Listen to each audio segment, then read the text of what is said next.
For where your treasure is, there your heart will be also. What does that mean?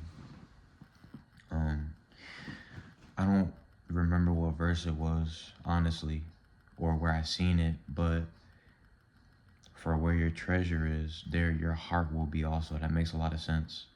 In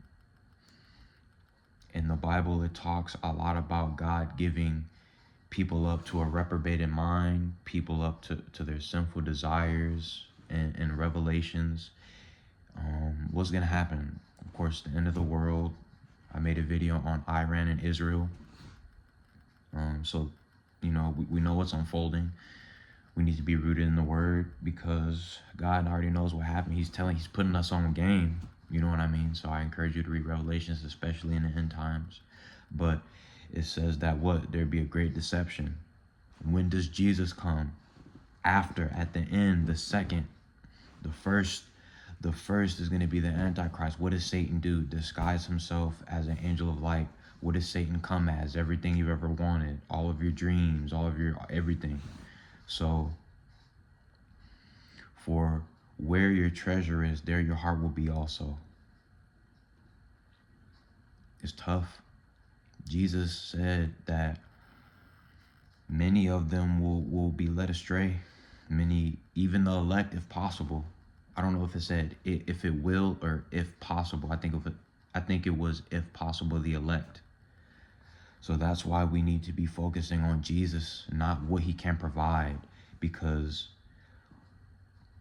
once you change that perspective, once you start looking for what he can provide, I've done it.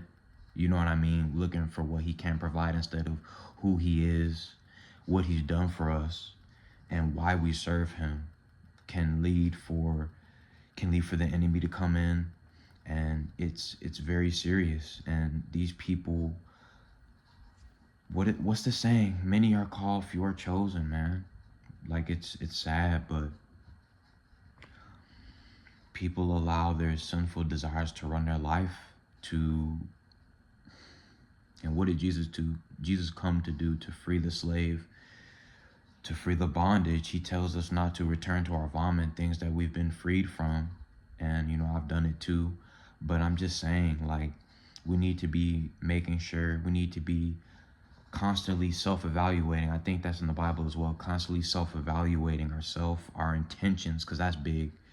David said to Solomon that God sees our thoughts. He knows our thoughts. So we need to be constantly. And what does Jesus also say to do? The renewal of your mind.